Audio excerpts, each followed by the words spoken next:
And so I welcome your calls, and please, always feel welcome here whenever you call. That came up. All right, here's another call. Welcome, caller. Hello, am I on here? Yes, you are on here, sir. Welcome. And to who am I speaking? I can't see it live. Are you one of the students? I don't know. Yes, sir, I am. All right, please, you could go ahead. We're listening. We're listening to you, student. Okay, good morning. Good morning, sir. I've been looking into the responsibilities of the government, like all my other classmates, and I see where they're. Give us a little bit more volume, son. Sir, give us a little bit more volume.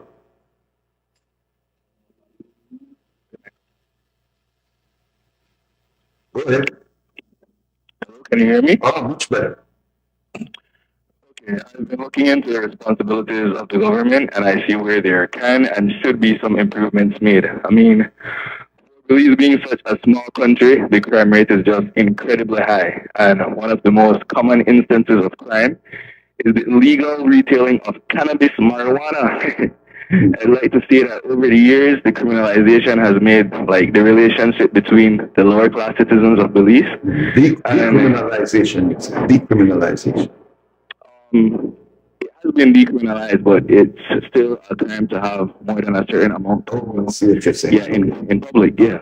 Smart, you're smart. Yeah, I'd say that because of that law, I mean, it strained the relationship between the citizens and the police because it's their job to maintain the law in Belize. And, the reality is that selling cannabis is a realistic small business run locally in the impoverished parts of Belize, right? Yes. Now, my point is, let me try to bring this home now, wrap things up. It's not only the government's responsibility to stop crime, but to also guide businesses. I mean, it's also their responsibility to guide business formation and job security. Now, one of Belize's biggest industries is agriculture, and I believe that funding and licensing for the cultivation of marijuana should be accessible to the common man. See, we underestimate the benefits if done properly. I have a short list here. We could improve the country's fiscal year. Jobs to manage this trade will be provided, and the police could finally focus on real crime. People that deal with cocaine, and like Tupac earlier said, crack is a killer. And the police department need to focus on cocaine that actually gives Belize the bad name. So I believe that like America, it's been legalized and managed in states like California and Trinidad and Tobago are actually lightening up on their rules. And I believe that if Belize takes advantage of this industry, we could export, we could make more jobs for the countries. I mean, the citizens of this country. Sir, I believe that it could be a positive thing. How old are you, sir? I'm 16 years old and I attend EPR High School. The people to have you guys, really taking on controversial conversation like this. Thank you very much, student. We appreciate it. And like we said earlier, respect to your teacher and in fact to EPR. I'm not highlighting only EPR. I'm sure other high schools and other teachers are also doing it. Is there any feedback on the ideas? Well, yeah, you don't just go for a statement, you go for a conversation. Well, we have 2 minutes here. Let's start with Mr. Atosha. Your thoughts on the suggestion? The legalization and the business.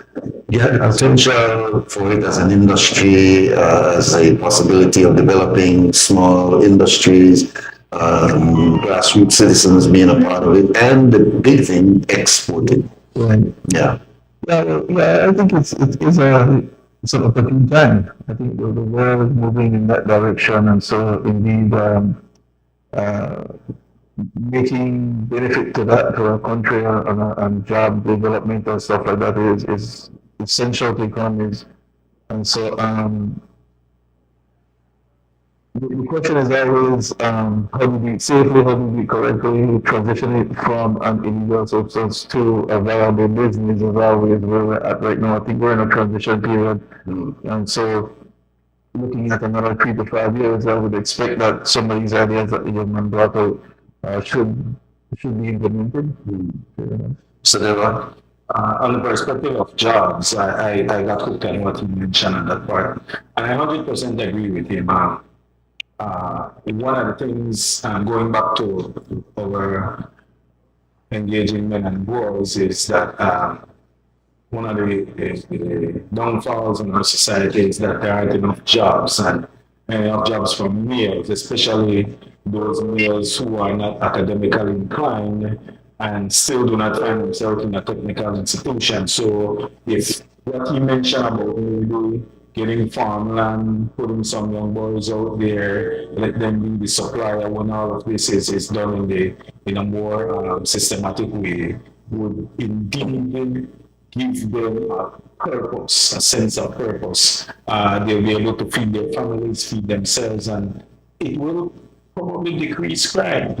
He's making a It very will increase their sense of worth, and then they will be engaging as what we are moving towards with this next discussion. good answer. Caller, did you hear those answers? Yes, sir, and I really appreciate your point of view. Yeah. It will decrease crime and it can improve our fiscal year.